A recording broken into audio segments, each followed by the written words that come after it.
1박에 70만 원이 넘는 제주도 특급 호텔 스위트룸, 이게 과연 공짜일 수 있을까요? 그런데 그 해명이 더 기가 막힙니다. 나만 받은 게 아니다. 이 한마디에 숨겨진 그 물귀신 작전의 실체. 그리고 전직 비서관은 왜 카카오톡 대화까지 통째로 공개하면서 폭로에 나섰을까요? 그 내막을 지금부터 파헤쳐 보겠습니다. 복잡한 뉴스의 행간을 쉽게 정리해드리는 이지폴리입니다. 오늘은 스위트룸이 공짜라는 제목으로 이야기 나눠보겠습니다. 구독과 좋아요, 알람 설정은 저희에게 정말 큰 힘이 됩니다. 자, 그럼 바로 본론으로 들어가서 이 사건의 거의 모든 걸 말해주는 증거, 그 스모킹건이라고 불리는 카카오톡 대화 내용부터 한번 살펴보죠. 네, 이게 사건의 시작점이죠. 한 언론사가 입수한 김병기 의원의 전직 비서관하고 대한항공 관계자가 나눈 카톡 대화인데요. 시간 순서대로 따라가 보면 그림이 아주 선명해져요. 네, 시작이 작년 10월 30일입니다. 비서관이 대한항공 측에 메시지를 보내요. 의원님이 아무개 전무에게 카로텔 투숙권을 받으신 것 같다 이러면서 서귀포 카로텔 로얄 스위트룸 예약이 되냐 이렇게 묻는 거죠. 아, 잠깐만요. 저는 이 첫 메시지부터가 굉장히 흥미로운데요. 그렇죠. 비서관 말투가 무슨 단골 가게 주문하듯이 너무 자연스러워요. 맞아요. 받으신 것 같다는 약간 불확실한 표현을 쓰면서도 너무나 당연하게 예약을 문의하고 있잖아요. 네, 바로 그 점입니다. 이게 마치 처음 있는 일이 아닌 것처럼 느껴지죠. 이 의원실이랑 대한항공 사이에 이런 소통이 일상적이었을 가능성을 보여주는 대목 아닐까요? 아주 중요한 지적입니다. 이런 요청이 뭐랄까 관행적이었기 때문에 양쪽 다 아무런 문제의식 없이 대화를 이어갔을 수 있다는 거죠. 그렇죠. 그리고 또 하나, 국회의원의 공적인 업무를 보좌해야 할 비서관이 의원의 사적인 여행 예약을 처리하고 있다는 점, 이것 자체만으로도 이미 공사 구분을 못한다는 비판을 피하기 어려워 보이는데요. 그렇죠. 공적 자원을 사적으로 유용한 셈이니까요. 근데 대화는 그 뒤로 아주 그냥 일사천리로 진행됩니다. 네, 어떻게 진행되죠? 바로 다음 날 10월 31일에 대한항공 측에서 초대권 사진 2장을 딱 찍어서 보내줘요. 내용을 보니까 로얄 스위트룸 1박 아니면 코너 스위트룸 2박 2인 조식 포함해서요. 꽤 비싼 거죠. 그리고 예약 완료까지는요? 불과 이틀 뒤 11월 2일에 대한항공 관계자가 비서관한테 메시지를 보냅니다.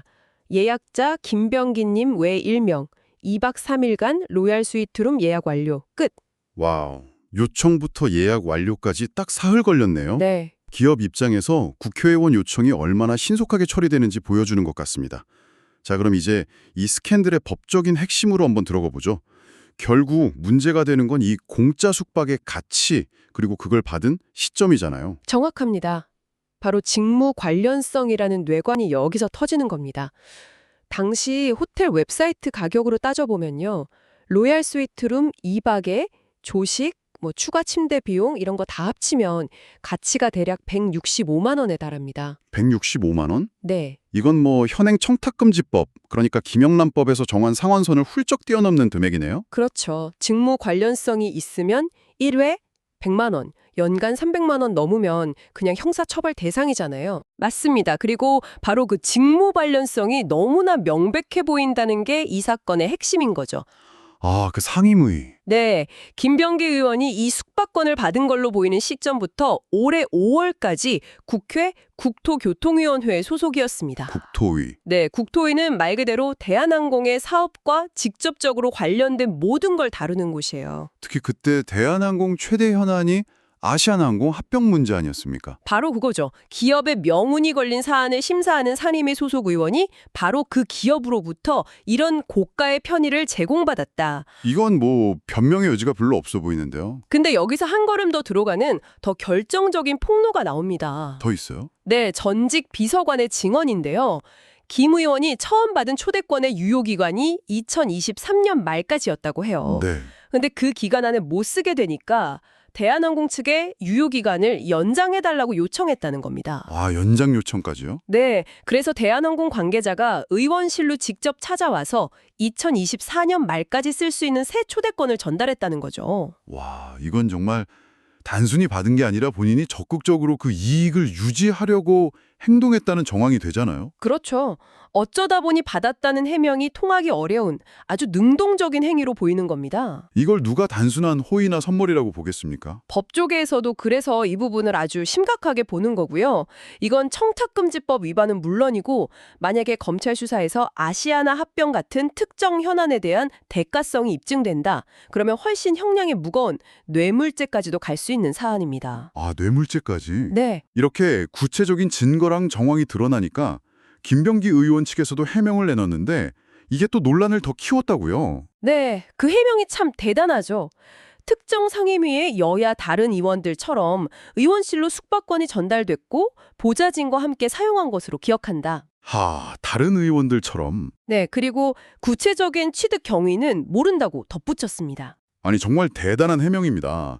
다른 사람들도 다 받았는데 왜 나만 갖고 그러냐 이거잖아요. 딱 그 말이죠. 다른 의원들이 받았다고 해서 본인 잘못이 없어지는 게 아닌데 다 같이 받았으면 다 같이 처벌받아야 하는 거 아닙니까? 정치적으로 보면 이건 전형적인 물귀신 작전으로 해석됩니다. 물귀신 작전? 네, 이 문제를 계속 파헤치면 다른 의원들도 다 다친다는 일종의 경고 메시지를 던져서 판을 키우는 거죠.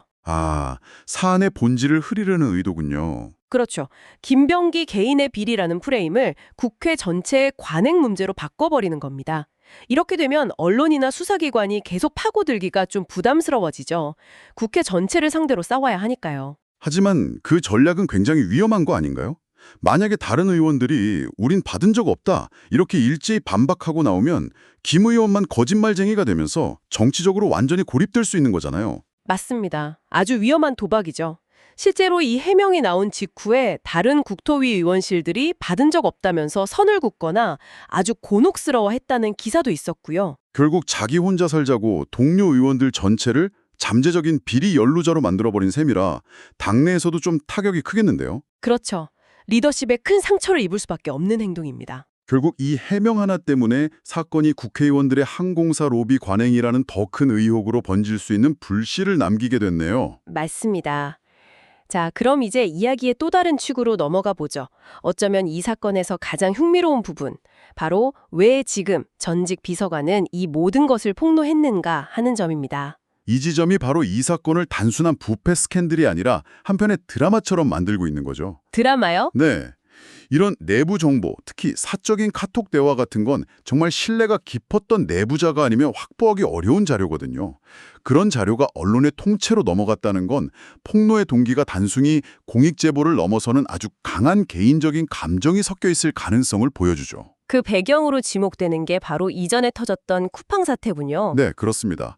당시 김병기 의원이 쿠팡 대표에게 전화를 걸어서 자기 보좌진이었던 사람들의 쿠팡 재취업을 막아달라는 취지의 인사민원을 넣었다는 의혹이 있었죠. 아니, 보통은 자기 사람 취업시켜달라고 청탁을 하지 않나요? 그렇죠. 정반대죠. 자기 밑에서 일했던 사람의 앞길을 막아달라는 청탁을 했다는 거라 굉장히 이례적인 일이었습니다. 와, 상식적으로 이해가 잘 안 되네요. 도대체 얼마나 관계가 틀어졌으면 저런 행동까지 했을까 싶습니다. 바로 그 점 때문에 그때 앙심을 품었던 보좌진들이 이번 폭로의 배후에 있는 것 아니냐 이런 분석이 나오는 겁니다. 일종의 복수열전? 그럴 가능성이 매우 높아 보입니다. 쿠팡 건도 그렇고 이번 카로텔 건도 그렇고 전부 의원의 사적인 영역에서 벌어진 일이잖아요. 이런 정보는 의원의 일거수일투족을 아는 최측근이 아니면 절대 알 수도 증거를 확보할 수도 없죠. 듣고 보니 정말 섬뜩한 이야기네요. 네. 비서관이 대한항공 관계자랑 나눈 카톡을 고스란히 저장해뒀다가 결정적인 순간에 터뜨렸다는 건 이미 오래전부터 복수를 준비하고 있었을 가능성을 보여주는 거죠. 결국 가장 가까이서 자신을 보좌했던 사람들을 적으로 돌린 대가를 톡톡히 치르고 있는 셈이네요. 정확합니다. 이 사건은 국회의원과 보좌진의 관계가 얼마나 비대칭적이고 또 얼마나 취약할 수 있는지를 극명하게 보여줘요. 의원은 보좌진의 임면권을 준 절대적인 갑이지만 보좌진은 의원의 모든 비밀을 알고 있는 정보의 칼자루를 준 셈이죠. 그 관계가 무너졌을 때 그 칼날이 어디로 향할 수 있는지를 이번 사건이 여실히 보여주고 있네요. 바로 그렇습니다. 그렇게 생각하니 이게 과연 끝일까 하는 의문도 드는데요. 한 번 시작된 폭로전이 이걸로 마무리될까요? 충분히 그럴 가능성이 있죠. 제2, 제3의 폭로가 또 이어질 수도 있습니다. 한번 터져나온 둑은 막기 어렵거든요. 이번 폭로로 김 의원이 정치적으로 큰 타격을 입는다면 폭로자는 자신의 행동이 효과가 있었다고 판단하고 추가 자료를 공개할 수도 있겠죠. 반대의 경우도 있겠고요. 그렇죠. 김 의원 측에서 어떻게든 법적 대응이나 다른 방식으로 반격에 나선다면 갈등은 더 격화되면서 또 다른 진흙탕 싸움으로 번질 수도 있습니다. 자, 오늘 이야기를 들어보신 여러분은 어떻게 생각하십니까? 국회의원에게 제공되는 수백만 원짜리 호텔 숙박권. 이게 의정 활동을 위한 정당한 지원일까요? 아니면 기업의 이권을 위한 명백한 뇌물일까요? 그리고 김병기 의원의 다른 의원들도 받았다는 해명은 과연 사실일까요? 만약 사실이라면 이 파장은 어디까지 번지게 될까요? 그리고 이 모든 폭로의 진짜 이유는 무엇일까요? 전직 보좌진의 정의로운 내부 고발일까요? 아니면 앙심을 품은 치밀한 복수극일까요? 여러분의 날카로운 의견을 댓글로 남겨주십시오.